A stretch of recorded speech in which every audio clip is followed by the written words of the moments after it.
Of you आज हम कुछ इम्पॉर्टेंट क्वेश्चन हैं जो कि डुअल नेचर के हैं, और तो हम देख लेते हैं। इससे काफ़ी छोटे छोटे क्वेश्चन आते हैं, कुछ न्यूमेरिकल्स भी देख लेंगे।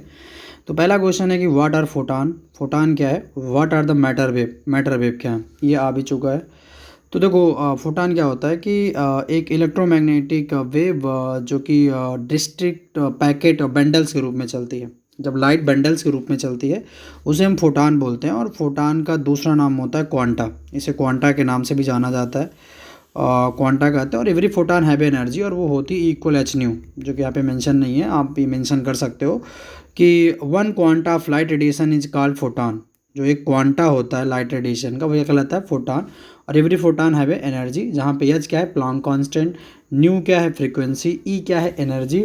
और जो एच होता है, जो एच की जो मैथमेटिकल वैल्यू होती है वो होती है 6.6 इंटू 10⁻⁻34। 6.6 इंटू 10⁻⁻34 जूल सेकंड पर नहीं, जूल सेकंड ये होती है। इतना आप मेंशन कर देंगे। इसके बाद अगला जो क्वेश्चन पूछा जा रहा है कि मैटर वेव क्या है। देखिए, मैटर वेव का दूसरा नाम जो होता है वो होता है डी ब्रॉगली वेव।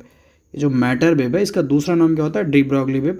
तो एक ऐसी वेव जो कि मूविंग पार्टिकल को अपने साथ एसोसिएट करे, लिंकअप करे, तो ऐसी वेव को हम बोलते हैं डी ब्रॉगली वेव। और जो वेवलेंथ होती है, the wavelength of this wave is called de Broglie wavelength. तो वेवलेंथ होता है कोई भी वेव कहाँ से कहाँ तक मैक्सिमम कितना वो डिस्टेंस कवर कर रही है, वो वेवलेंथ कहलाता है। उसे लेमडा से रिप्रेजेंट करते हैं। और ये डेरिवेशन मैं आपको लगा के दे दूंगा। लेमडा इक्वल आता है H/mv। H/mv, जहाँ पे H क्या है, प्लांक कांस्टेंट। मैंने अभी आपको कुछ देर पहले बताया था। हमारा जो अगला क्वेश्चन है वो ये है कि what is the work function. Work function क्या है। The work function of the lithium and copper are 2.3 electron volt and 4 electron volt respectively, which will be useful for visible light. ये सवाल है।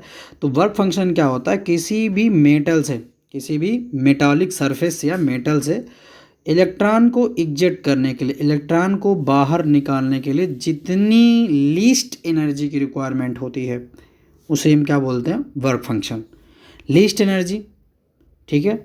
तो किसी भी मेटालिक सरफेस से electron को इजेक्ट कराने के लिए जितनी लीस्ट एनर्जी की रिक्वायरमेंट होती है उसे हम बोलते हैं वर्क फंक्शन। ओके। जो लिथियम है, अगर लिथियम का कितना वर्क फंक्शन 2.3 इलेक्ट्रॉन वोल्ट, और उसका कितना है कॉपर का 4.4 इलेक्ट्रॉन वोल्ट। तो हमें ये बता देना कि लिथियम का जो वर्क फंक्शन है कम होगा आज कंपेयर, क्योंकि इसकी जो ये जिसका वर्क फंक्शन जितना कम होगा वही यूज किया जाएगा विजिबल लाइट के लिए, मतलब therefore it is use full for the visible light. तो कॉपर का ज़्यादा है इन दोनों के कंपेयर में, तो इसलिए कॉपर विजुअल लाइट के लिए यूज नहीं किया जाएगा। तो जिसकी भी वैल्यू दी रहेगी मैक्सिमम मिनिमम, उसको देख के हम जवाब दे देंगे। अगला सवाल है कि what is the dual nature of radiation. Next question क्या है कि डुअल नेचर ऑफ रेडिएशन क्या है। तो कुछ एक्सपेरिमेंट में जो लाइट होती है वो पार्टिकल की तरह बिहेव करती है, और कुछ एक्सपेरिमेंट में लाइट जो होती है वो वेव की तरह बिहेव करती है। अगर हम दूसरे शब्दों में कहें तो लाइट कभी पार्टिकल की तरह बिहेव करेगी और कभी वेव की तरह, बट एक साथ दोनों बिहेव नहीं कर सकती है साइमल्टेनियसली। अगर हम बात करें तो लाइट बिहेव तो दोनों तरह करती है, वेव के रूप में भी और पार्टिकल के रूप में भी, लेकिन वो एक साथ साइमल्टेनियसली एक साथ वो दोनों बिहेवियर नहीं दिखा सकती। तो इसी को बोलते हैं डुअल नेचर ऑफ लाइट। ये छोटे छोटे क्वेश्चन होते हैं, ठीक है, इनकी वर्ड लिमिट का हमें ख्याल रखना होता है। तो इसे बोलेंगे this is called the dual nature of light. Okay. अगला जो सवाल है वो पूछा जा रहा है कि थ्रेशोल्ड फ्रीक्वेंसी क्या है, और रिलेशन क्या होता है वर्क फंक्शन और थ्रेशोल्ड फ्रीक्वेंसी के बीच में। तो देखिए, थ्रेशोल्ड फ्रीक्वेंसी वो होती है मिनिमम फ्रीक्वेंसी जिसमें जो लाइट होती है below which the photo electron do not emitted. मतलब अगर आप किसी भी फोटो सब्सटेंस में एक सुटेबल फ्रीक्वेंसी के साथ वेवलेंथ को इंसिडेंट कराते हैं तो उससे जो इलेक्ट्रॉन्स होते हैं वो निकलते नहीं हैं। तो इस वजह से जो लाइट की इंटेंसिटी, मतलब लाइट की एक ऐसी इंटेंसिटी जिस पे फोटो इलेक्ट्रॉन्स ना निकलें, उसे हम बोलते हैं थ्रेस होल्ड फ्रीक्वेंसी। और रिलेशन जो होता है वर्क फंक्शन थ्रेशोल्ड फ्रीक्वेंसी में वो कितना होता है, phi equal h nu naught, phi equal h nu naught, जहाँ पे फाई क्या है, वर्क फंक्शन है, एच क्या है, प्लॉन्क कांस्टेंट, और जो न्यू नॉट है वो एक फ्रीक्वेंसी है, ठीक है। अब दूसरा जो सवाल है वो ये है कि why the wave nature matter is not observe in a daily life, हम डेली लाइफ में ऐसा ऑब्जर्व क्यों नहीं कर पाते। तो de Broglie wavelength lambda equal, ये डेरिवेशन भी मैं आपको करा दूँ कैसे आता है, बस ये फार्मूला याद रखिए, लेमडा इक्वल होता है एच अपान एम बी, एच अपान एम बी। तो यहाँ पे आप देख रहे होंगे वेवलेंथ, लेमडा क्या है, वेवलेंथ, और जो यम है वह इन्वर्सली रिलेट कर रहे हैं एक दूसरे से। कैसे रिलेट कर रहे हैं, इन्वर्सली। तो एक बढ़ेगा तो दूसरा घटेगा, और दूसरा बढ़ेगा तो ये घटेगा, ऐसा कुछ है। तो क्या अगर मास लार्ज है, देखिए मास क्या है, large, as the mass is large, तो वेवलेंथ क्या होगी, छोटी होगी, क्योंकि इन्वर्सली रिलेट करता है। तो जो इफेक्ट होता है इसीलिए हम इस वजह से डेली लाइफ में ऑब्जर्व नहीं कर पाते, क्योंकि उसका मास बहुत ही ज़्यादा होता है।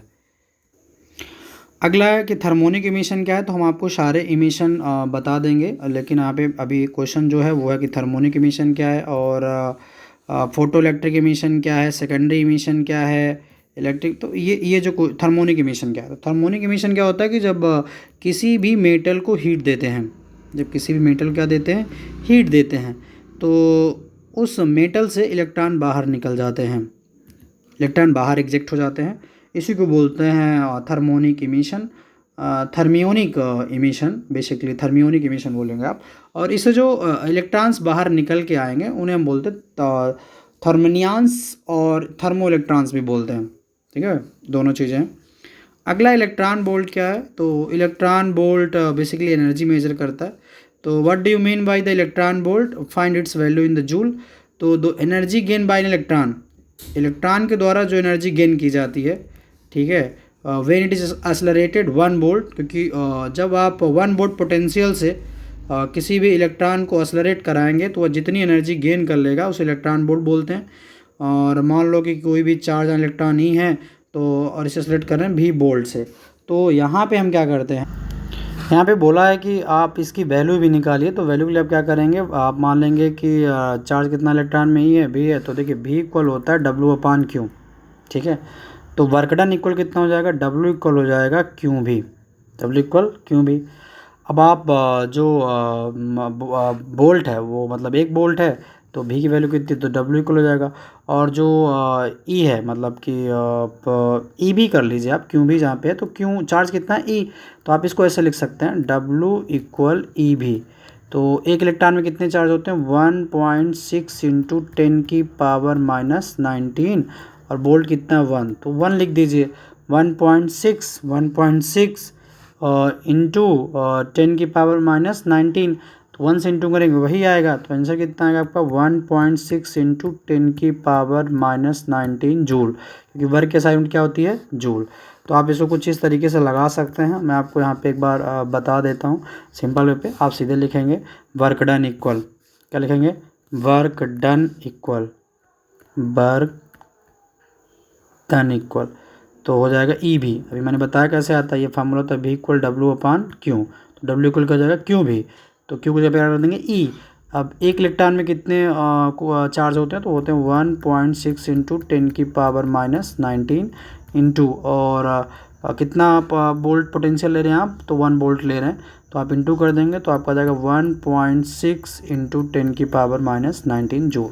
ये आपको लिखना पड़ेगा क्योंकि यहाँ पे पूछा भी है। आप देखेंगे कि क्वेश्चन कह रहा है कि आप इसकी वैल्यू निकालिए, जूल में निकालिए, आप इसकी वैल्यू जूल में निकालिए, इतना कर देंगे। छोटे छोटे क्वेश्चन है, आई होप कि ये आपको बोर्ड एग्जाम के लिए काफ़ी हेल्पफुल होंगे, ठीक है।